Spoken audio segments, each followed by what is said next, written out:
Marble city Kishangarh के लिए good news. नवनिर्मित रेलवे अंडरपास का काम हुआ पूरा, जल्दी होगा अंडरपास का विधिवत शुभारंभ। हमीर कॉलोनी क्षेत्र स्थित नवनिर्मित रेलवे अंडरपास के शुरू होने से यातायात होगा सुगम। अंडरपास के सुगम यातायात से ट्रैफिक की समस्या से मिलेगी शहरवासियों को निजात, वहीं दुर्घटनाओं में भी आएगी कमी। शहर के ड्रीम प्रोजेक्ट अंडरपास पुलिया का लंबे समय से था शहरवासियों को इंतजार। शुक्रवार को हमीर कॉलोनी के क्षेत्रवासियों ने पूर्व विधायक सुरेश टाक का किया स्वागत अभिनंदन। पूर्व विधायक सुरेश टाक ने कहा, आमजन को मिली सौगात, लंबे समय से आमजन को था इंतजार। टाक ने क्षेत्रवासियों का आभार जताते हुए कहा, आपने मेरे किए कार्यों को सराहा, आपका धन्यवाद। बहरहाल अंडरपास पुलिया के पूर्ण हुए निर्माण की खबर से आमजन में खुशी, वहीं विधिवत उद्घाटन को लेकर चर्चाओं का बाजार रहा गर्म। मार्बल सिटी के शहरवासियों को रेलवे अंडरपास के विधिवत उद्घाटन का इंतजार। बता दें, इस दौरान पुलिस प्रशासन के अधिकारी भी पहुंचे मौके पर। कहा, विधिवत उद्घाटन के बाद ही अंडरपास में वाहनों की आवाजाही होगी शुरू। बता दें, स्वागत अभिनंदन कार्यक्रम के दौरान पहुंचे पुलिस प्रशासन को लेकर पूर्व विधायक सुरेश टाक ने भी राजनीतिक प्रतिनिधियों पर साधा निशाना। देखे पूरी खबर। ये पीता तो कट गया।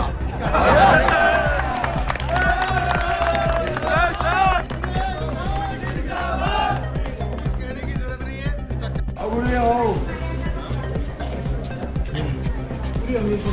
आपका बहुत बहुत स्वागत, बहुत बहुत आभार। पूरी कॉलोनी का वेट और इसलिए आभार, ज़्यादा आभार इसलिए है कि आप लोगों ने इतनी बड़ी हिम्मत करी है जिसकी कोई कल्पना भी नहीं कर सकता। मम्मी ले मम्मी के साथ फोटो खिंचोगे? मैं फिर मेरी बात तो बोलूंगा जरूर।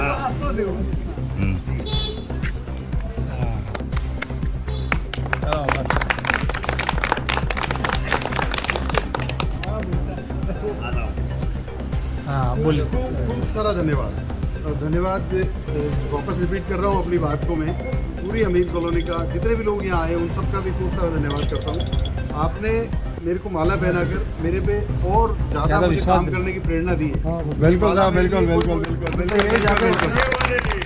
इसलिए रखी है कि ऐसे कालखंड में जहाँ पे आदमी बात करते हुए डर रहा है, सही मतलब इतना डर, इतना खौफ पैदा हो गया, कोई किससे कुछ बोल नहीं सकता।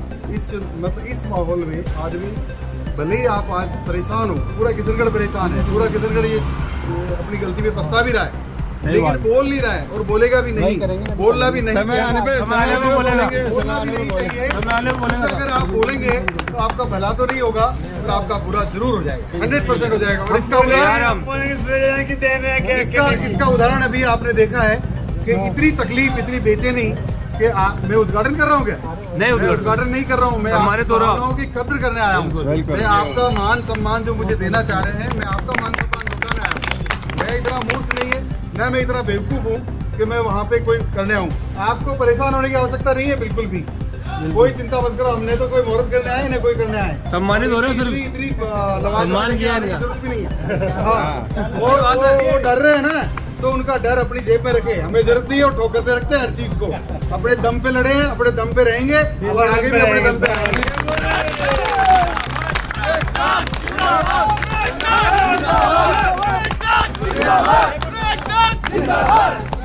उद्घाटन नहीं करना था, मैं काहे का उद्घाटन करूंगा? मैं इतना प्रोटोकॉल तो समझता हूँ, इतनी बुद्धि मेरे में है। मैंने 5 साल जिस तरह से अपने कार्यकाल को जिया है, जिस तरह से अपने समय का सदुपयोग किया है जनता के लिए, वो मैं करता रहूँगा। मैं ऐसा नहीं हूँ कि एक दूसरे को नीचे दिखाने के लिए मैं उस सदन का उपयोग करूँ। एक तो अपने दुश्मनियाँ निकालने के लिए सदन का उपयोग कर रहा है। झूठ बोल के चुनाव लड़ लिया, झूठ बोल के चुनाव जीत लिया। कहाँ है नशा? 1 साल हो गया, आपने नशे पे कार्रवाई क्या करी? आप पिछली बार विधानसभा के बजट सत्र में तो बोल रहे थे कि मुझे धमकियाँ मिल रही है, मुझे धमकियाँ मिल रही है, और नशे के कारोबारी राज आपका, राजा आप कार्रवाई करवाइए ना एक दिन भी।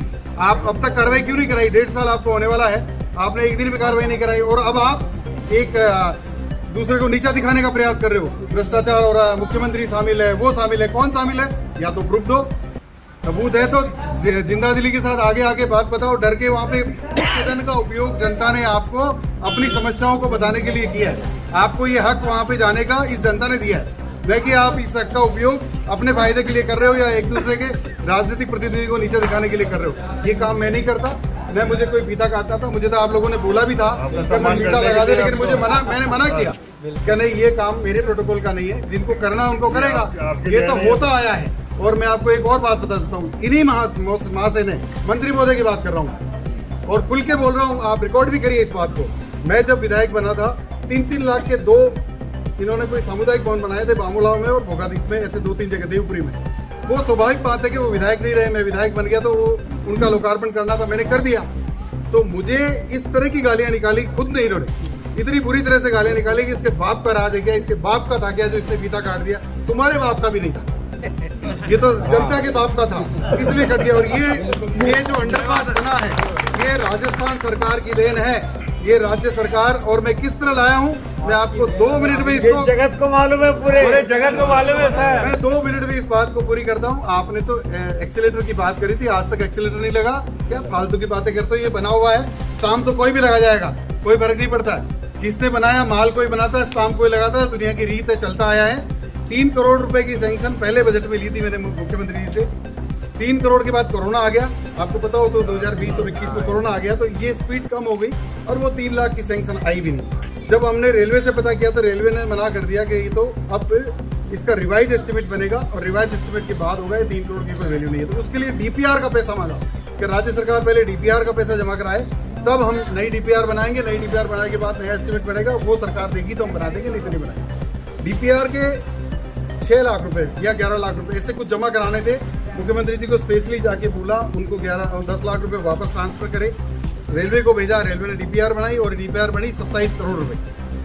जो 3 करोड़ का अंडरपास का पहले जो था उसको 27 करोड़ आ गई। मैं शौक हो गया, मैं यार इतना पैसा तो मुझे मिल नहीं सकता, क्या होगा, कैसे बनेगा ये।